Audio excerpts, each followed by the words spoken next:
As you can see, we are no longer at the casino hotel, and as you can see, my hood's up. Welcome to Purple Perception. I am Michelle. We are diving into vehicle problems and trying to fix them. I don't know if we will or not today, but I'd say hit the like and hit the subscribe button, but we're going to dive into this anyhow. This is not fun. I just want to relax. I had a very stressful time for this last hour driving here because I've been stuck at 40 miles an hour. Now, I was able to drive 60 or 70 on my way to the casino. However, whenever I left while I was in the casino, I swapped out my temperature, air intake temperature sensor. I don't know why I couldn't get above it. I'm having shifting problems too, like a really long shift in fourth gear. It makes me think that I have the engine control module going out. I have found some for about $300 right now, and I've also found a lot that is once you send it in and they'll send you back one in like a day's time. But if I pull that out, it means I'm stuck, and if I don't have a way to get it back to me or another one on in options, I will have to have it towed to a repair place where I may or may not be able to stay in my rig. And as you're traveling around, there is not many options whenever you're doing work, especially if you have the knowledge and the tools. You're either doing it on the side of the road or you're doing it in some awkward spot. Today we're doing it on an awkward spot. Anyhow, what I am currently doing is I'm running the soldering iron, and I'm going to put a new connectors on the air intake temperature sensor. I tested them both with the multimeter and they both read the same, so they're both working. So I was thinking, well, maybe my lack of power is tied to it's getting too much fuel because the default position is open, which makes it think it's too cold and it's just pouring a bunch of fuel in there. I also have high fuel usage. I'm getting around 6.5 miles a gallon for a 7.3 Power Stroke, which is way bad for this engine, even towing. I should be getting at least 10 miles to the gallon. The other option is something to do with the injectors under the valve cover. I'm not going to do that right now until it cools off. But right now I'm going to try to solder this, and we're going to see if we can get something going here on repairs. I'm going to see if I can set you up here by work. I don't know if this will work, and if not, I might have to just bring you all back in here in a second. Stress, because all I want to do is travel and do travel stuff, not work and do work stuff. But we will see what we can do. God, it's dark. Let me go grab a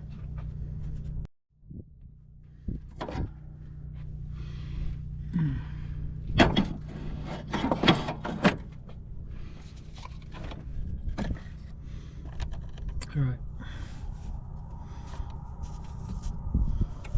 I usually use this big thing. It's more for plumbers, but it's lead-free solder for plumber stuff, so it requires a higher temperature to run it.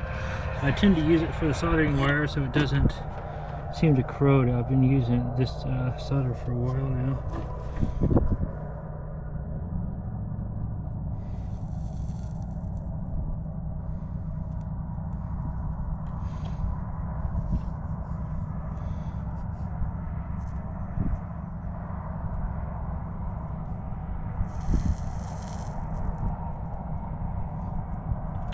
I spent all that money getting all those repairs done in all those places, and it still didn't seem right. But in the same sense, it's like I was trying to beat the weather, and so I pushed it, and I should have just stayed a little longer at the last one whenever it felt a little underpowered.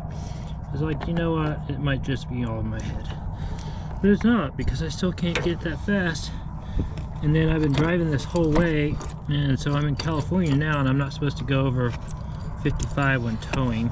I'm testing a new device out. This is kind of a homemade device, wire holder. I have a better one that works, but just testing this one out. Even just having one hand held or one wire held helps a lot. Otherwise, it's just a pain in the butt.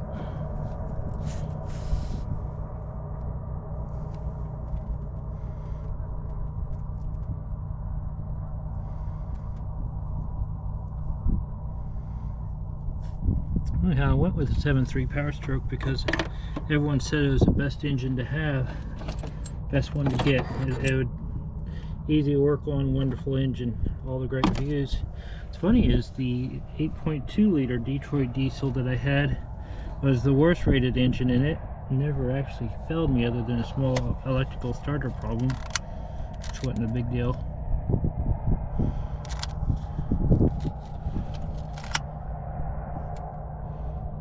Oh, come on.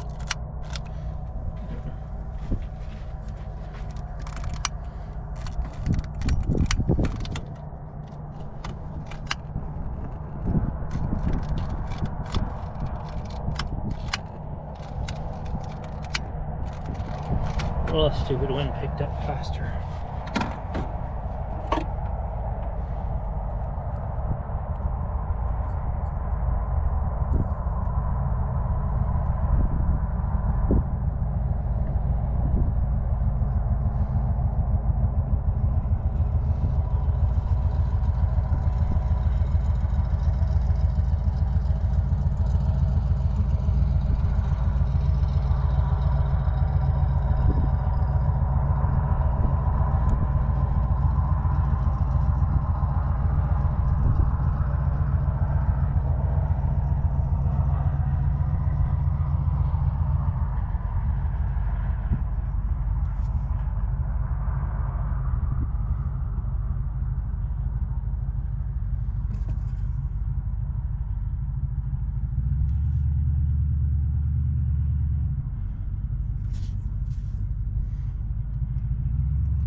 This heat shrink, it has hot glue in it, so it makes it waterproof, plus it just looks better. It just doesn't look good when you use a soldering iron on it. Looks like crappy when you use a soldering iron on it. That's okay, we'll do what we have to. And do a cut down here. Part of the reason I was doing this is because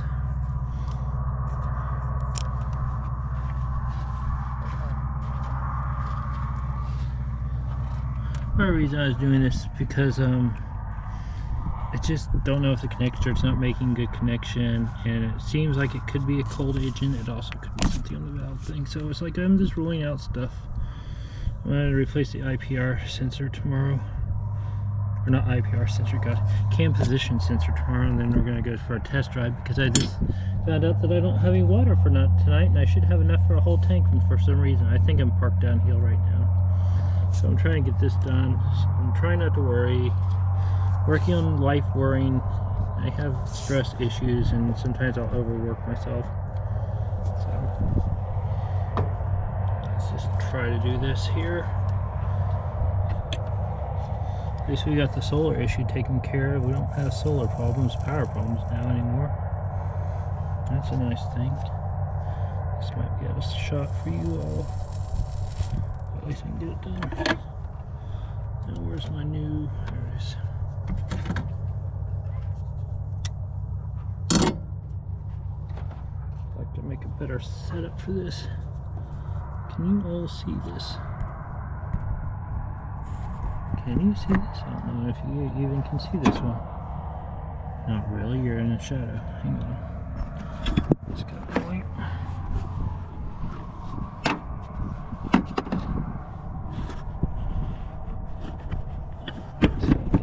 Set up on a better shot.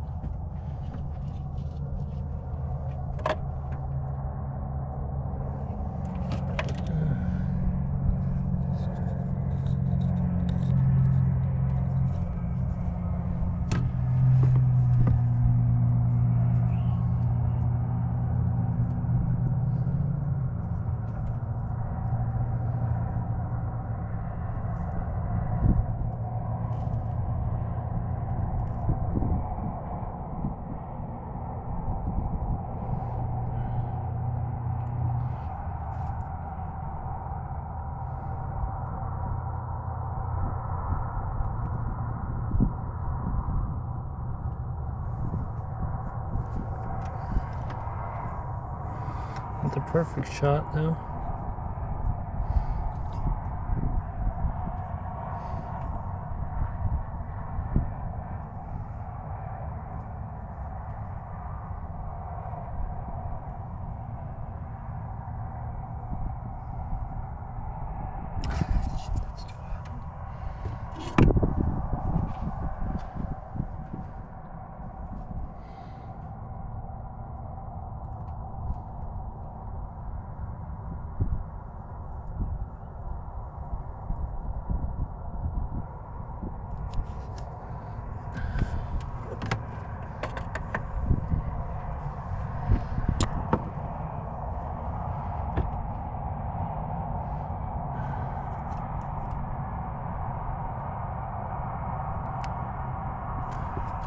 I do that on some of them I can't get near as clean because it helps remove some of the sharp edges right there at the solder joint. Even though this is supposed to help protect it, this gives a little bit more protection so it doesn't like go all the way through.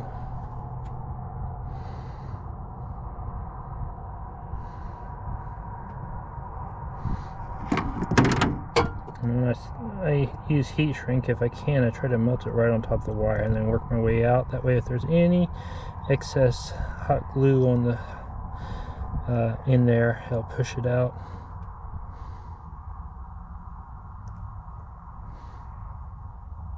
I really think that a soldering iron does subpar on heat shrink, but it does work.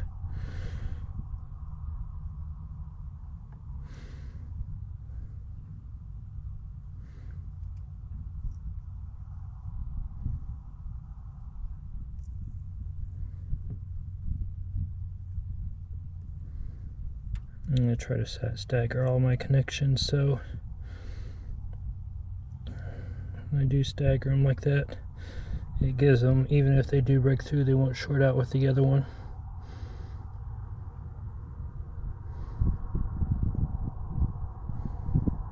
God, there's so much that has to happen today, and I miss getting water, so I'm low on water. Okay, there's that. Alright, time to clean it up. Alright, it's all wrapped up, it's hooked up, it's locked in. So we should be getting a good connection on that. We'll hook it up and run some tests on the motor later on and hook it up to the computer and do those tests too. I also want to look for a problem in that, but I still suspect the PCM or power control module. And then I keep getting an error from this, and I don't know which one is sending me error on this, and it'll go brake and the emergency brake going out, or one of the two. I don't know what's going on there. I don't know. I kind of suspect I might have a wiring issue too, because there are places where mice can get in, so that could also be a possibility.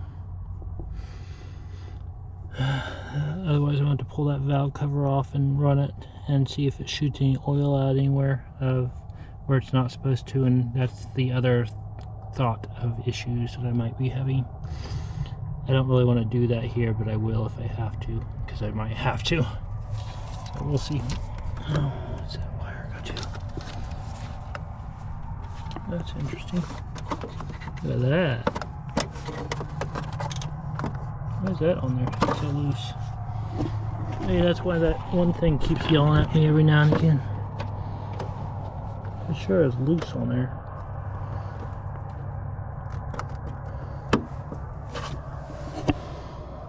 That's why that brake control module thing keeps yelling at me.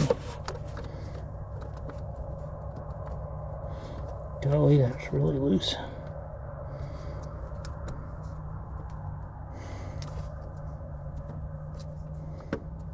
I'll look that up and find out what that does too.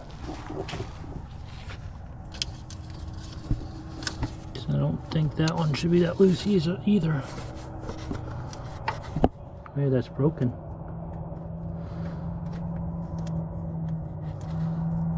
I don't know. What is that for? We'll go look at it on the computer. I was hoping not to have to be in here for a while, especially how much I spent at the mechanic shop.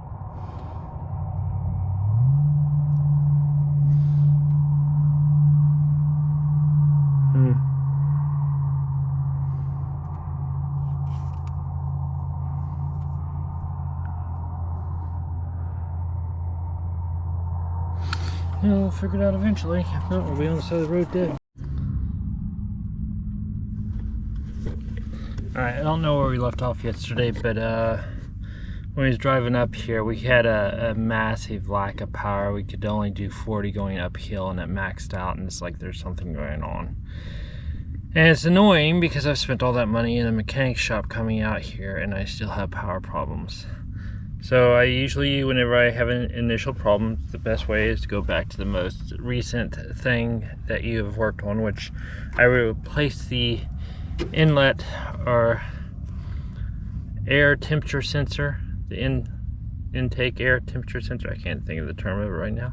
And so I was thinking, well, maybe it's that, but I checked it last night with a multimeter to find out that they're both reading pretty much similar, so they're probably right. So the next possibility was the connections. So last night we also, or probably in the last clip, you noticed that we replaced the connections on them. And so, very nice. Nice people. We replaced the connections. We have not started up. I want to do a couple more tests before I get it all warmed up and I can't touch it for a while. For one, I want to replace the cam position sensor, thinking that maybe it's misreading it and we're not, because whenever I hit the higher RPMs, I get a slight vibration in the motor. So it's like, well, if that has a delay on it, the cam position sensor is not reading fast enough, like there's more resistance in the coil than what there used to be, like a bad connection or a separated wire in there. So it's still good enough to work at low RPMs, but it's starting to fail at high RPMs. And that's something I haven't replaced in a couple 15,000 miles or so. So I might as well just go ahead and replace it. I have a couple of those. I have one Motorcraft one, and I'm gonna swap it out with that. After we get that in there, we're gonna use the thermal camera, the old cat phone I have here. And when we start it up to run it, we're going to check the temperature at the top of each of the exhaust. Apparently that's where the gas hits first. And what we're going to look for is a cold cylinder. Basically what we're looking for is a injector that's not firing. It did, however, at the mechanic shop pass the buzz test, but it doesn't necessarily mean that the injector is firing or has enough fluid in it. What I suspect is going on, which is not something that I really wish to do out here, is the top of the high pressure oil rail on the injector has an O-ring, and I suspect that that O-ring went out. And so as looking at the procedures, it's just a messy, dirty procedure with oil, and I am not in a location that I want to mess with anything engine related because of the amount of sand. I didn't even want to do it in Quartzsite, but this is way worse than Quartzsite. But I really just didn't want to do it with Scully-Palooza because that's a crazy place anyhow. It's always strong there. Anyhow, that's not here nor there, not our problem. As someone says, not my monkey, not my problem. Something like that. Anyhow, I hope he had his rig fixed. Got it fixed, although I may end up going back there just to fix my rig, just to have a location if I can't find something around here. Or a mechanic shop. Granted, I'd be driving at about 35 the whole way back, which would suck so bad. There is, however, a Power Stroke repair place an hour and a half north of here, so I probably will just try to get into there next week if I can't figure it out here, and we'll just baby it there the whole way. It's still gonna suck because it's all the way in LA, or outskirts of LA, east of west of Palm Springs, so we'll be backtracking where we just went. So we'll see about that and go with that and see what happens there. Let's see. What's the other test we could do? I mean, we can go over the whole engine and look it over, but we'll do the cam position sensor, and then we'll do a heat test on the top of it with the thermal and see if we see anything. The other option is just pull off the valve cover and see if we see that the top of the injector is shooting oil out at the O-ring point and not at the ejection port, and it would tell us if we need farther work, but that also involves opening up the engine in a dusty environment with vehicles going around. So probably that's going to be our option, is to go in and this separator off to go in to get fixed. Some of the group is going into San Diego. I'm not a fan of large cities, especially with the anti-sleeping in your vehicle laws that come out everywhere, so in large cities. So we'll see about that. Depends on if I get fixed, but right now I can't even go up a mountain pass very well, and I can't do very high speeds, and then I'm limited to only 55 here, so I can't even give it full throttle to see what's going on because I'm towing a truck. On top of that, yeah, so that's the plan. I'm going to do a thorough check on everything here and go through everything. I did find out that this right here is the fuel rail, and so I might be able to crack that to bleed it, but everything I've read says you don't have to bleed it, so I don't know. But if I ever want to pull out an injector, I have to both drain this one and this one, and maybe the other side. And the other possibility, we're getting into the range of what I can fix out here and what I can't. Now, I've been suggested by a couple mechanic shops that might be my computer, because it's kind of where it's at, and it could be. It also could be the wiring harness. And it's like, I really didn't get an engine. I heard this was the best engine. Boy, does this have a lot of problems for being the best engine. And so I guess it's getting me back for all the free time I had. 2 years, no problems on the bus, I guess. I don't know. Anyhow, I don't know. If I can find definite that was the computer, which a new computer is about $500, and I just have to find a place to ship it to. And I probably can get it here real quick. It's really easy to replace. You just unhook the battery. You give it a while for all the capacitor to discharge. I'll probably give it 2 hours after the battery's unhooked and disconnected from everything. Then you disconnect the bolts and pull the connection off and pull it out of its mounting spot, and then you put it basically back in. I was thinking that my current computer has a got moisture in it, is what I'm thinking, because someone also told me that when the ABS and brake light comes on, it could be a computer problem and not the ABS. So I don't know. I'm running out of ideas. They also said that I could hook up a hydraulic tester to the oil rail that can measure 3,000 psi and make sure that I'm getting 3,000 psi whenever it's running. Oh yeah, that's the other thing we're going to do. I got the Bluetooth hookup to it, and we're going to hook up the computer when we're running it and see if our IPR percentage is at maxed out 65%, which means the computer knows that it needs more power, and it's pushing in and it's getting the right signal for the computer. That's how we check the computer. So my understanding is, with all the sensors running on the computer program from the Bluetooth, we hit the throttle and the injection pressure monitor sees that we needs it, and the computer knows we needs it, and it turns the injection pressure regulator, which controls the flow, which is what we replaced last place, and is opening it all the way up to 65%. If it's all the way 65% and we still don't have enough pressure on the rail, we know there's something to do with a leaky, we know the CPU is good, the computer's good, but we know that we have probably a leak on top of one of our injectors, is kind of how it went. So we might try that, but that involves engine work and under the engine, and I don't really want to do it in the sandy mess. But if we can't leave the spot and we have no water, we will figure out something. I'm just so tired of working on vehicles. I want to do fun stuff like printing stuff and other things. I think my printer's going, and other things with maybe starting to sell some of my prints and my designs online or something like that. And some of my other stuff that I've been working on in the designing, so I don't know.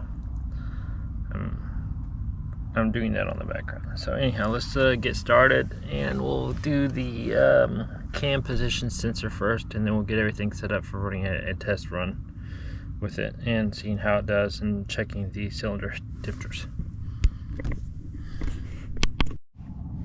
Okay, so I had to remove the intake. I had to take the belt off. If you look right down in there, you can kind of see where it's at. I can't look at it whenever I'm unhooking it. It's the second one I've replaced on this engine, and I don't even know if this is wrong or not. I'll probably end up hooking up or deciding to make a testing rig for it, but let's quick. The only place I have to grab it is right through this hole, and if you look, you can kind of see it up in there. There's one 10mm bolt to get it off, but I can't see it. All these wires from the old ambulance makes it harder to access. I really just need to reroute these wires and get rid of more of them. Probably just pull it from the battery box straight to the starter, and This run one wire up here for charging. But those are my batteries going across to the other side. Because of the old ambulance conversion, I used a lot of the old wires, but I cut out some. I already took 17 feet of wire out. I need to take more out. Anyhow, I'm going to try to get this back on there and get that off. It's all done by Phil. You gotta love them. So you want a 7.3 Power Stroke fan. Well, I hope you can work blind. Because that's basically what it comes down to. Or paying someone to work blind. Which no one likes this anyhow. And it's just time and energy to get it on there. And right now I'm just trying to get it on the bolt. So I'm going to go plug you all in because you're at 10%. Oh, come on. I just want to get it back on the bolt so I can get this bolt off. That's all I want right now. Actually, all I want is it to run. I want this to fix the problem. Oh, I got it on the bolt finally. I just want it to run. That's what I want. Oh no, it did not break loose. Oh crap, this is a hard one. Okay, I will bring you back in here in a little while. God dang it. But anyhow, you see it's on the bolt now. It's just so tight I can't seem to loosen it up. And so, all my leverage spots are covered by these stupid wires, and I had to pull this all off the other day just to do that alternator. I might have to do it again just to get that bolt off. Okay. Alright, well, this started on. We got the cam position sensor on after pulling the whole top and the side apart, and finally got it in. While I was here, I noticed I had a loose positive cable that would affect my whole system. So now I'm thinking it's the loose positive cable is probably what caused the issue in all. And it probably just vibrated at the right point that's causing connection issues. So anyhow, I figured while I was here and I was going to get into it, I might as well see about fixing the leak on this, because the last time I filled it up, it poured all over the place. But now I'm also thinking that because it didn't have a good clamp right here, when I filled it out, it overflowed and went out, and the reason it never did pump was not because it was empty, it's because the pump didn't work. So a while back I bought a pump. We're going to attach that pump. I don't know if that's the right connection. Oh no, completely different connection. Well, we'll make it work regardless. So we're going to get this pump on there and see if we can make it work again and go from there.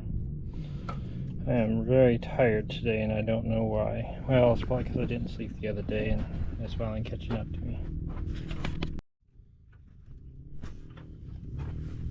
Okay, I'm just going to record myself making a mess here. I don't really have the energy to do this, but I am going to do it anyways.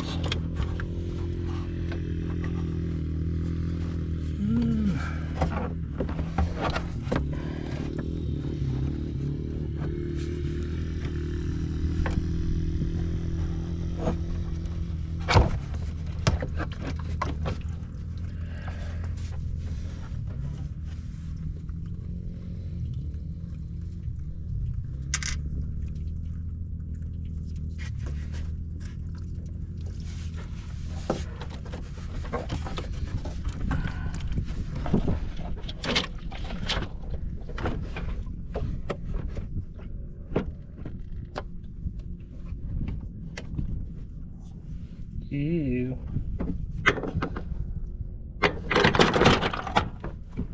There we go, everything's gonna fall off now. Hands are full and busy recording. There we go. Now,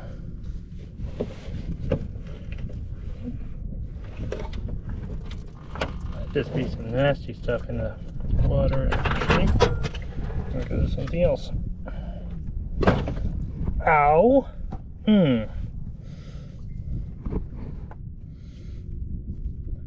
Could just be goop in there. Anyhow, we're gonna replace it anyway, regardless of what's in there or why it's doing what it's doing. Well, let's do some more wiring work.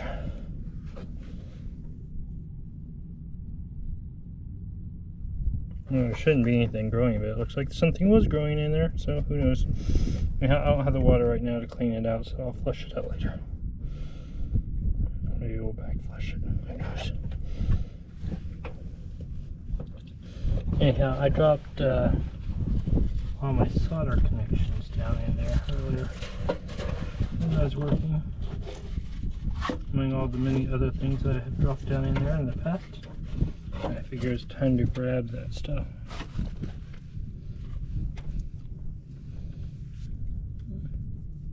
I think that's it. I think I'm going to shove it back in the hole here in just a second after I fix the connections and make the connections on there. But once we get those on there,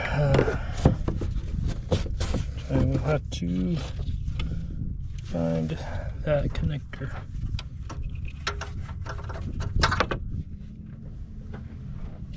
Which is this connector, which I'm going to have to re-cramp on it. So anyhow, I'll bring you back in when we're done and testing and starting up the rest of the test.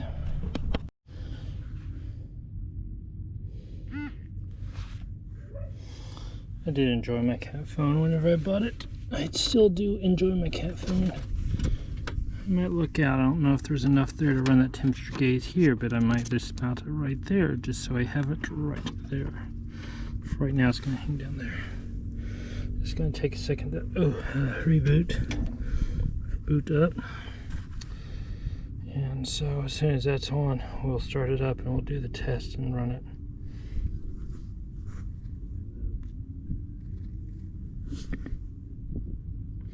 So I had to put in my password real quick.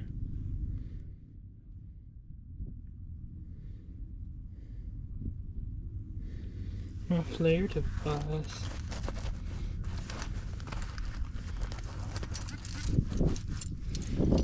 Sometimes it hangs up on the start, so nope, I didn't get it that time.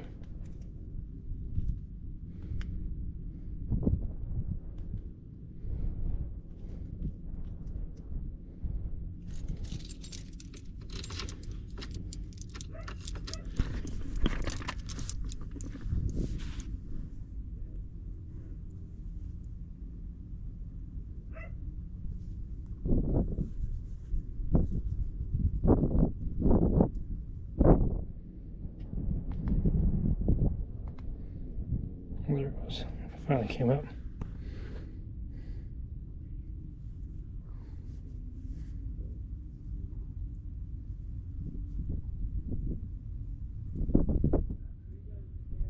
There we go. Now we got this in. What we need to do is lock in the temperature.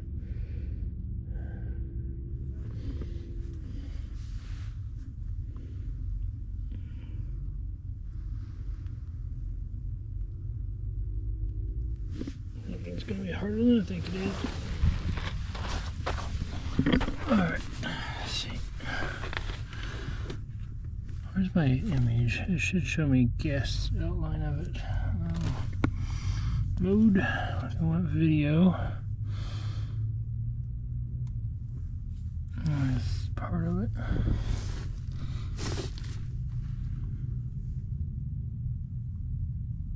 Just not working as well as I wanted to.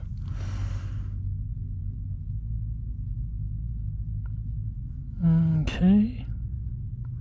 Let's start it and we'll get down here and test it here. Let me run it.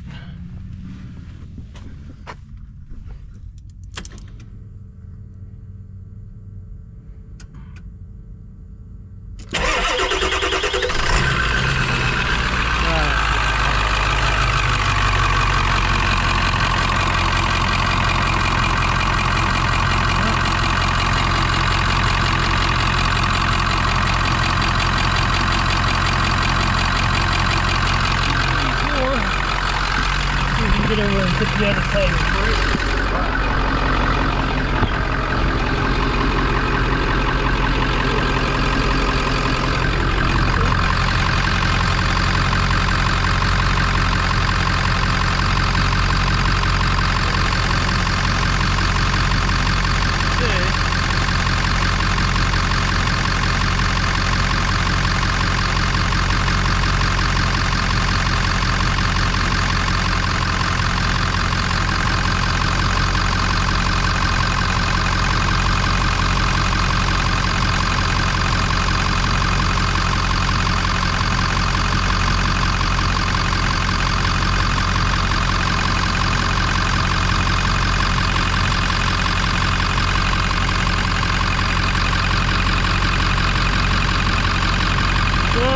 fire in all of them. You now know that.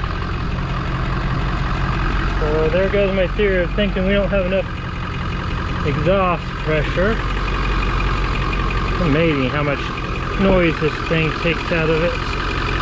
So let's look at the rest of the engine. Already warm there. How's the turbo look? Very nice and warm already. Look at this thing, man. That is very good visual.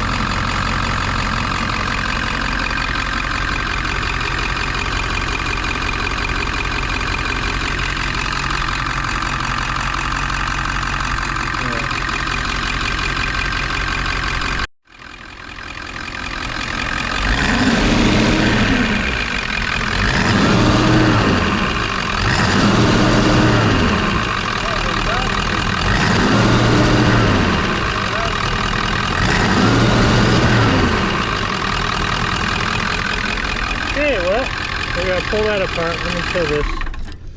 We're going to pull that thing off because I have an exhaust leak up here and I shouldn't have an exhaust leak. That would explain the lack of power because we wouldn't be getting enough boost to run the turbo.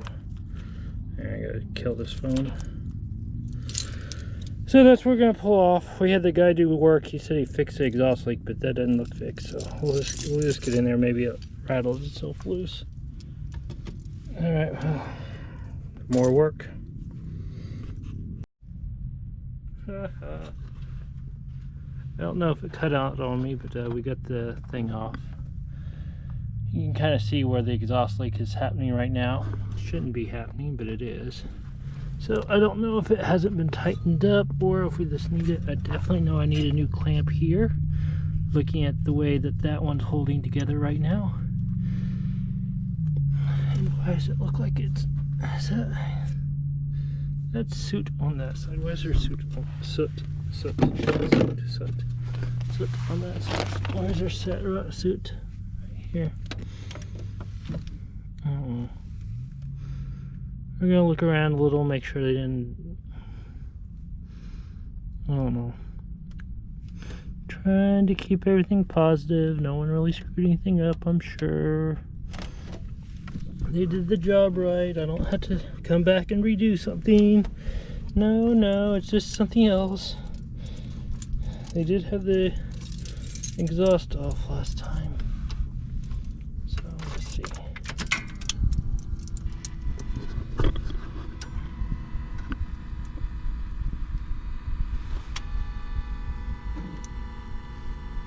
What the hell is that noise?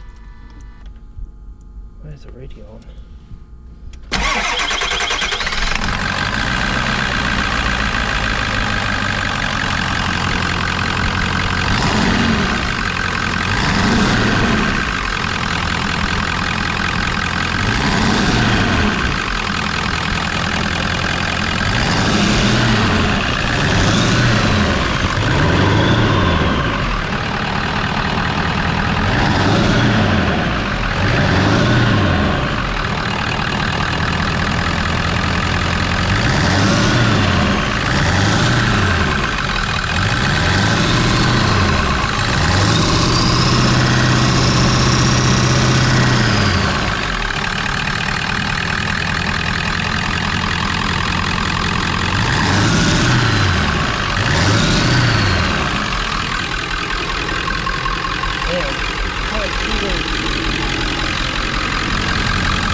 I think it's coming from the backside. I don't think it's ever came from the backside before.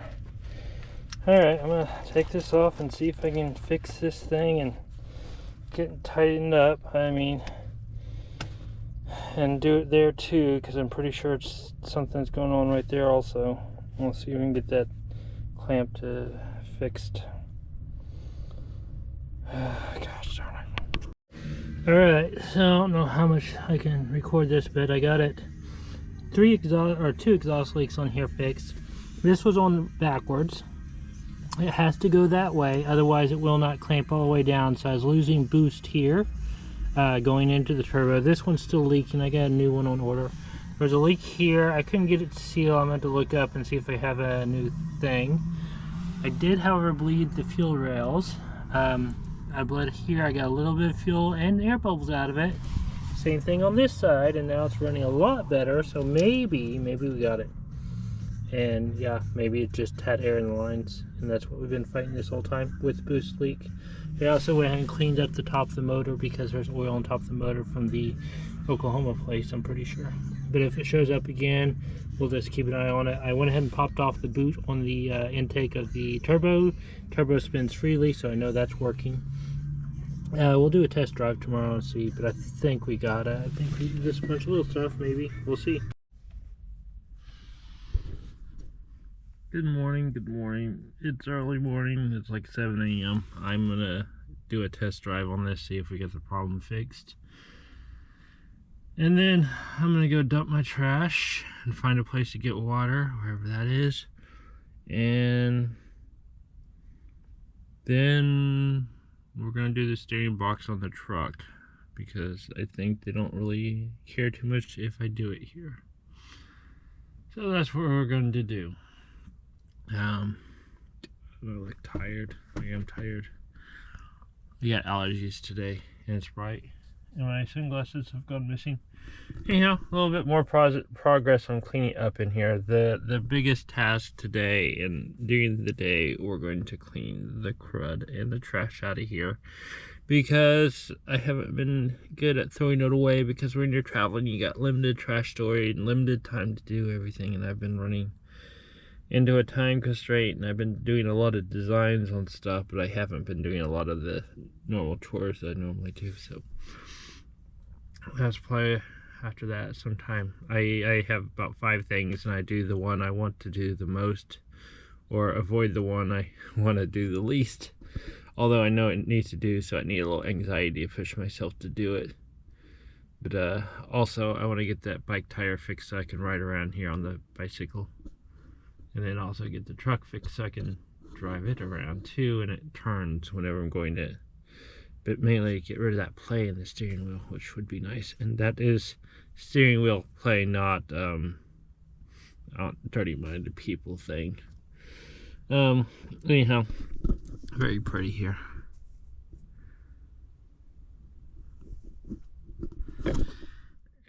Yeah, I'm looking forward to doing some stuff here other than just working in here. So we'll park, when we get back, we'll park better and we'll do the truck, and now we'll be done with that, and I get rid of that stupid large box that's taking up for the last week and a half in the middle of my floor. Because I have it there because I don't forget about it, because I want to get that done and be done with it. I haven't really talked too much about this. This summer I put in for a park job,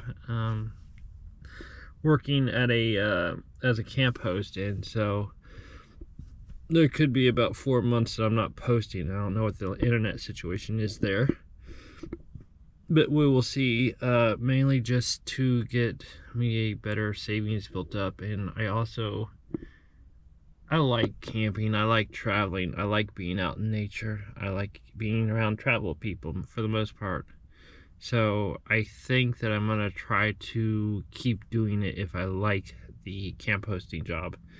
And the best way to get in is to try it and go from there. It's the only, for the most part, and I don't know if this will be true in the future, but for the most part, some of these beautiful locations that you can stay at, doesn't matter how much money you have. You know, all the rules are 2 weeks mostly. Some people sponge it and get a lot longer. Some people don't. But you can't, you know, pay more money to stay in a national park longer. Hopefully it doesn't change in the future. But as of right now, that's my way to get, you know, working a national park job gets you in these locations for a long period of time to fully explore them Yeah, you gotta work. You gotta work somewhere. You gotta do something. So why not this camp as a camp host? Yeah, you have bad people as long as with good people. But my thing is, it gets you in an area where you can explore and see the sights and familiar with the area. So you get really good. So I'm gonna have about 4 or 5 months to get really good familiar with a camp in Colorado, maybe Oregon, I don't know, and work my way through the park system. But we will see. We will see what happens. I'm going with a private company in the park system, so we'll see. Still waiting on my background check to come in and everything else, but yeah. And if that doesn't come to fruition, I think I might start doing electrical for people in their van builds. Because I've done a couple works for some people here, and it seems that people take a lot of shortcut and cut out all the safety systems, which are not good. You've got to have fuses. You got to have a solid fuse. You can use the breakers, but they're better than nothing. But a fuse is probably the best thing you could have in your electrical system, and most of the time you're never going to need it, but it keeps you from burning down your rig. And with lithium and running multiple lithiums, I recommend running fuses between your lithium batteries. And you can make them you can put them at the max power that the lithium can put out, and maybe a little bit above that, because if it fails on that side, it's going to pull more than the max power, and it's just going to burn something up. So if you have a fuse between batteries, or something fails in the BMS, there should be more fuses in there. If something fails in one of your batteries in your BMS or your BMS batteries, you want the other batteries not to be able to feed it. And so, although they've gotten that technology very well made right now, but when you're talking, I have 4-aught cables in my battery system, and on my batteries I have these they're fuses that go on top of the battery in between each one of them. So if I have any one of my batteries fuse, something goes up with it and it pulls more amps than it should, it will blow that fuse, and the rest of them will not feed that battery. It will just stay there. So, and hoping that that battery doesn't catch fire and burn the rest of them down. But anyhow, with these big power systems and the bigger, higher voltages DC that people are running for their MPPT charge controllers, you've got to have breaker fuse. On the higher voltage, you got to have a breaker. You got to have some way to isolate your flesh from that electric, because whenever you get above 48 volts DC, it can jump through your skin and get into our saltwater filled bodies, and our systems run on electricity, and it will override us. And electricity is not kind. As I seen one sign, not only will this stuff kill you, it will hurt the whole time you are dying. So, and that's, I don't know if people realize how scary power and electrical is.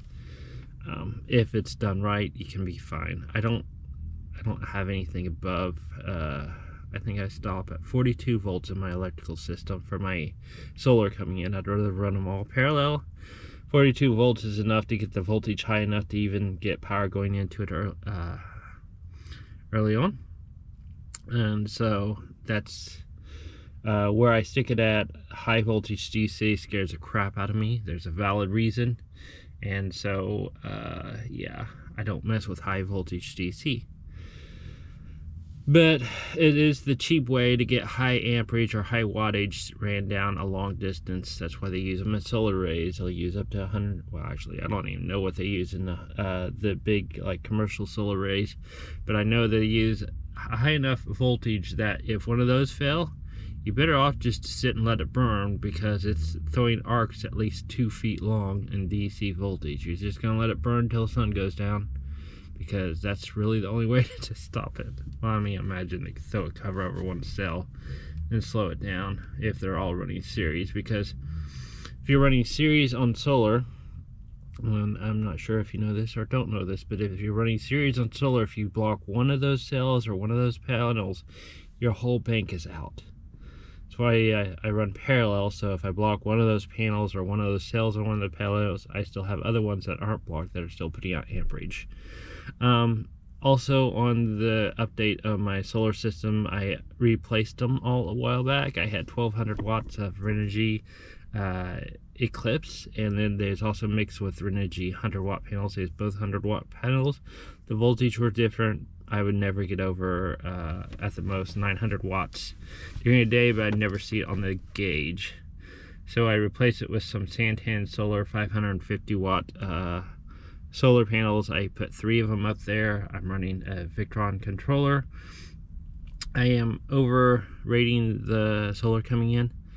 For the most part, I'm getting 1,000 watts all day long. I'm maxing out the controller, and it starts about 10 or 11 when I start getting about 1,000 watts, and it's over 500 watts early in the morning. And I got one more I'm gonna probably put on the side over here for the winter time, but that's only for like 2 weeks in the winter time, like December, maybe a month at the end of the year, month. So if I put it on the side, it'll make that not a problem. And then I will be selling my Eclipse probably. So if anyone wants some Eclipse panels and is still in Southern California or somewhere like that, I will have them with me, but I will probably be closer to Central California by the time this comes out, or Nevada, depending on travel plans. So there's that, and there's a possibility I may follow everyone over to San Diego, but I just don't like cities, so we'll see. I found out that they do have some planned spots to stay that are known good spots, so it's not horrible. I just thought we was going over there and hoping we find a spot, which I absolutely hate in towns. Anyhow, so that's my talking and everything else. I'm at 109,997 miles on this. Isn't that cool? So I've got about 95,000 miles whenever I got this, so I'm right at about 15,000 miles. I don't actually know why I'm having all these problems. It's probably just one thing went out and it just got some air in the system. Well, I'm hoping that the bleeding the system got it. But if not, I will keep bleeding the system, but I need to know if I can do over 70. Yesterday, whenever I was working on the electrical, I noticed I had a loose electrical wire, which also could have caused problems. So, well, that's fixed. There's a couple things fixed. I might have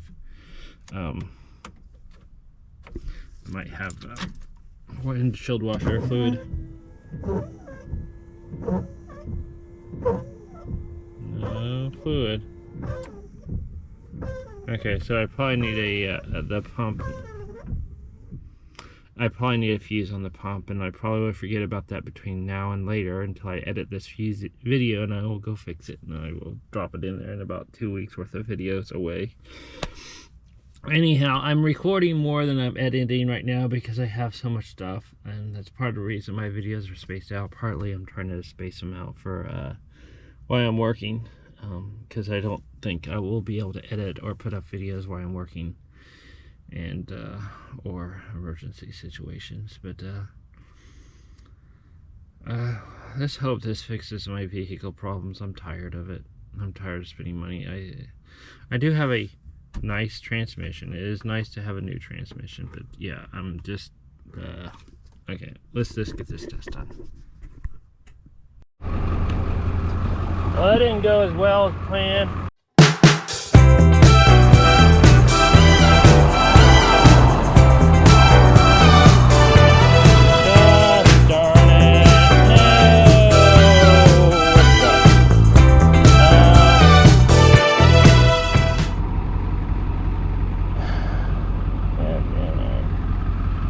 I just want it running right. I just tried to turn around and I shouldn't have.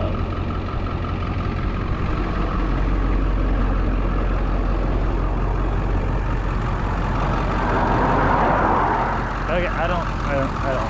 I have no clue. I don't want to deal with it right now. Oh, we're not touching the frame at least.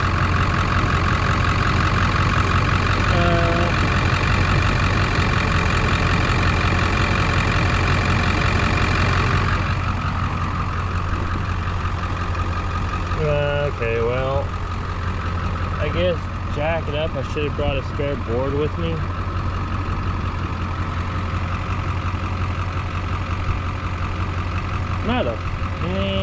I'm at least out of the road. I'm at least out of the road. Just trying to turn around, that's all. Alright, we're free. Brandon came and rescued me. He has enough stuff to get us free and out from that thing. We threw some wood underneath there and everything else. I still lack power. Like a lot of power. And whenever I hit it, I blow a bunch of white or bluish smoke. So I don't think it's a transmission that has lack of power. I think it's my engine that has a lack of power, and the transmission just takes a long time to go. So anyhow, we're gonna find a new symptom to one of our problems. Oh god, that sucks. Alright, lesson learned, just stay in camp for now until we figure out what's going on. We definitely have a rock in between my duals, I can tell you right now. We'll deal with that here in a bit. Yeah, that's not fun.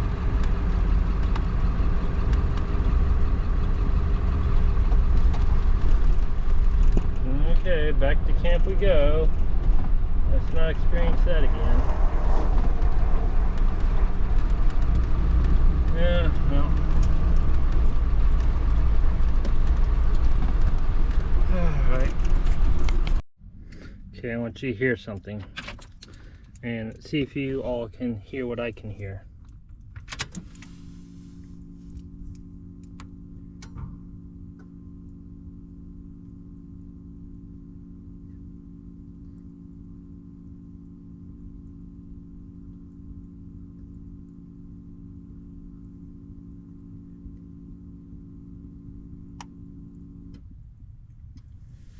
Did you hear that? You hear that low humming noise?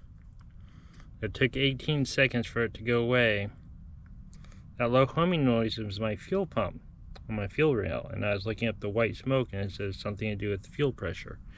And I'm thinking that I did just replace that. I replaced it in Oklahoma less than a month ago, and it used to just click on like 3 or 4 seconds and clicked off, and it's a pressure thing. Once it got up to pressure, it'd click off. I gotta double check that and make sure that's what it is actually going on. It sounds like my brand new fuel pump is going out, and that might be the cause of all my lack of power problems. It's an easy replacement. I think what I'm going to do is I'm going to find somewhere, someone surely has an air compressor around here, and we're going to blow out the lines. I'm just going to disconnect it and disconnected the tank, and I'm just going to blow out the lines because I asked the first place to do it and said, it doesn't need it. It's just loose on the top of the thing, which is something I did. I think I got something in my fuel lines that's restricting the flow, and it needs a higher flow at a higher RPM. That or something, you know, the fuel pump can't handle it. But I thought the other one went out, but it ended up not being the main problems why it's not running good. But if something got inside and obstructed the line, and the line's obstructed because we think that, you know, lack of power at high RPMs means not enough fuel flow, right? So maybe enough small particles got by, maybe I got slime in it, but if I blow out the lines, I know that the lines are good, and it's the only thing I think that would make a brand new fuel pump take longer to pump. So I'm gonna look down that rabbit hole and go there. I'm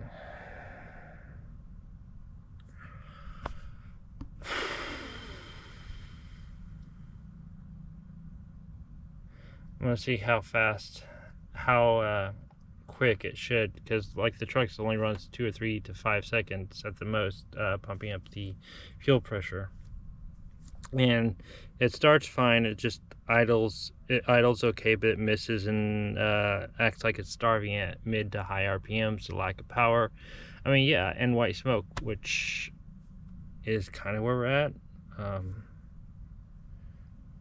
I will order a new fuel pump online and get a high-end quality one, and I will drive an hour to pick it up, unless I can find somewhere to have it shipped around here. maybe the general delivery to Borrego Springs postal office box, and see if we can do that, because that's not too far away.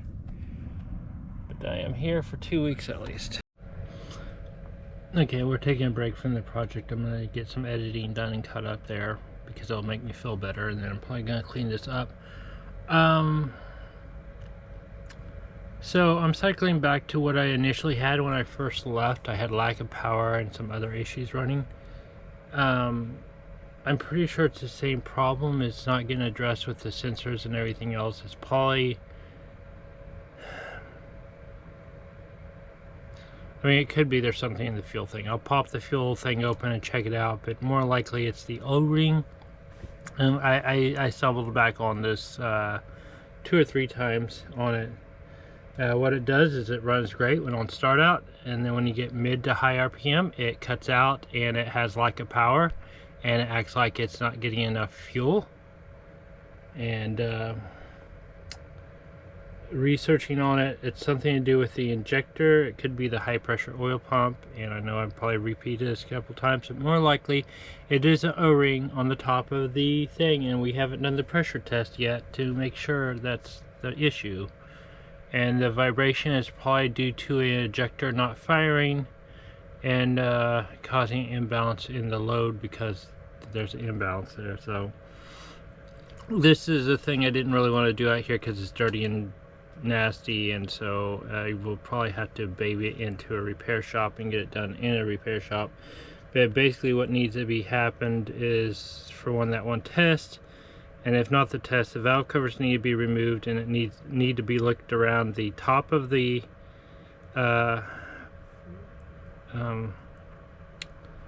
injectors for oil coming out of the O-ring on top of it that's allowing blow by to escape the pressure chamber and not where it's supposed to exit. And that's more likely the problem that's going on. So, and it's not something I wanted to do out here, so yeah, I might be babying it up there to north of here, an hour and a half to 2 hours, which will probably close to 3 hours if nothing else breaks, because we'll be driving 40 the whole way, 3 or 4 hours to get there. I'll have to call a shop tomorrow and see if they can get me in, and just if they can work on it, because it does power strokes, but my rig is awful tall for their shop. So, and go from there, and hopefully that's the problem and they can get it fixed. Even if they do it outside, it'll be on concrete in a less dusty environment, hopefully. So we'll see.